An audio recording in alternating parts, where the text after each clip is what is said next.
નમસ્કાર મિત્રો, સ્વાગત છે તમારું આપણી આ યુટ્યુબ ચેનલમાં જેનું નામ છે ગુજરાતી જીકેની જમાવટ।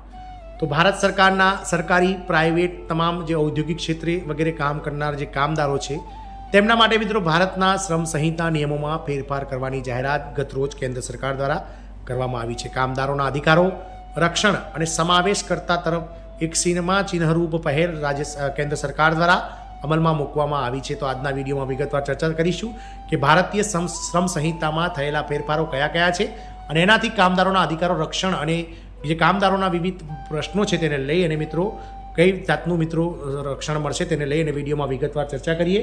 તો વિડીયોના અંત સુધી આ બન્યા રહો અને જો ચેનલમાં પહેલીવાર વિડીયો જોતા હોય તો ચેનલને લાઇક શેર અને સબસ્ક્રાઇબ કરવાનું ભૂલશો નહીં। તો ભારતના શ્રમ સંહિતા કાયદામાં ફેરફાર કામદારોના અધિકારો રક્ષણ અને સમાવેશ કરતા તરફ એક સીમાચિહ્નરૂપ પહેલ સરકાર દ્વારા કરવામાં આવી છે। શ્રમ સંહિતા પર વિરોધ અને હોબાળાનો માહોલ છે, પરંતુ ત્યારે નિષ્ણાતો માને છે કે આ શ્રમ સંહિતા શ્રમ વિરોધી નથી પરંતુ કામદારોને સશક્ત બનાવશે। 4 મુખ્ય શ્રમ સંહિતા જેમાં વેતન સંહિતા, સામાજિક સુરક્ષા સંહિતા, ઔદ્યોગિક સંબંધો સંહિતા અને વ્યવસાયિક સલામતી, આરોગ્ય અને કાર્યકારી પરિસ્થિતિઓ સંહિતા દેશના શ્રમ કાયદાઓને આધુનિક, સ્પષ્ટ અને સમાવિષ્ટ બનાવવા તરફ એક ઐતિહાસિક પગલું માનવામાં આવે છે।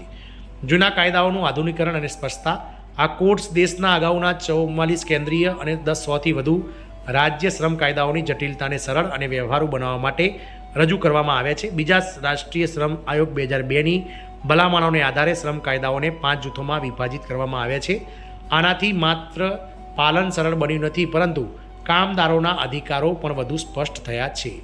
કામદારો માટે વ્યાપક સુરક્ષા અને સામાજિક કલ્યાણ, શ્રમ સંહિતા કામદારોને અધિકારો, રક્ષણ અને તકો તેમજ સામાજિક સુરક્ષા કવરેજ પ્રદાન કરે છે। આમાં આવાસ યોજનાઓ, બાળ શિક્ષણ, રોજગાર, અકસ્માત કવર, વૃદ્ધાશ્રમ સહાય અને અંતિમ સંસ્કાર સહાય જેવી સુવિધાઓનો સમાવેશ થાય છે। સંગઠિત ક્ષેત્રના કામદારો માટે રાષ્ટ્રીય અને રાજ્ય સ્તરના સામાજિક સુરક્ષા બોર્ડની સ્થાપના કરવામાં આવી છે। મહિલા સુરક્ષા અને લિંગ સમાનતા પર ખાસ ભાર, આ કોડ્સ સ્પષ્ટપણે રાત્રિ શિફ્ટમાં મહિલાઓ માટે સલામતી, કાર્યકારી પરિસ્થિતિઓ, લિંગ સમાનતા અને સમાન પગારની જોગવાઈઓ કરે છે। ઉપરાંત કાર્યસ્થળ પર કરારના નામે શોષણ અટકાવવા માટે એવું નક્કી કરવામાં આવ્યું છે કે જે ફિક્સ્ડ ટર્મ્સ કર્મચારીઓને કાયમી કર્મચારીઓ જેટલા જ પગાર અને સુવિધાઓ મળશે। ગીગ અને પ્લેટફોર્મ કામદારોને સુરક્ષા અને કવચ મળશે। શ્રમ સંહિતાએ ગીગ અને પ્લેટફોર્મ કામદારોને પહેલીવાર સામાજિક સુરક્ષાના દાયરામાં લાવીને એક નવો જ અધ્યાય ખોલ્યો છે। એગ્રીગેટર્સે તેમના વાર્ષિક ટર્નઓવરમાં 1-2% સામાજિક સુરક્ષા ભંડોળમાં ફાળો આપવો પડશે, જેનાથી આ કામદારોને આરોગ્ય, અકસ્માત અને ભવિષ્ય નિધિ જેવા લાભો મળી શકે છે। સ્થળાંતરિત કામદારોને પણ લાભ મળશે। આંતરરાજ્ય સ્થળાંતર કામદારોની વ્યાખ્યાનો વિસ્તાર કરવામાં આવે છે, જેથી તેમને રાશન, સામાજિક સુરક્ષા અને ગંતવ્ય રાજ્યોમાં વાર્ષિક મુસાફરી સુવિધા પૂરી પાડી શકાય। સ્વઘોષણા આધારિત ડેટા નોંધણી અને 10થી વધુ સ્થળાંતર કામદારોને રોજગારી આપતી સંસ્થાઓની કોર્સનું પાલન સુનિશ્ચિત કરવાની જવાબદારી આ કામદારોના અધિકારોનું રક્ષણ મજબૂત બનાવે છે। વિવાદનું નિરાકરણ અને ઝડપી ન્યાય, શ્રમ સંહિતા હેઠળ રચાયેલા નવા શ્રમ ટ્રિબ્યુનલ ખાતરી કરશે કે કામદારોને લગતા વિવાદોનો 1 વર્ષની અંદર ઉકેલ આવે।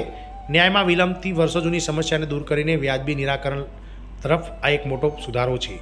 સંવાદ અને ભાગીદારી નીતિ, આ કોર્સની તૈયારીમાં 9 ત્રિપક્ષીય અને 10 આંતરમંત્રી પરામર્શ દ્વારા ટ્રેડ યુનિયનોની સક્રિય ભાગીદારી સામેલ છે।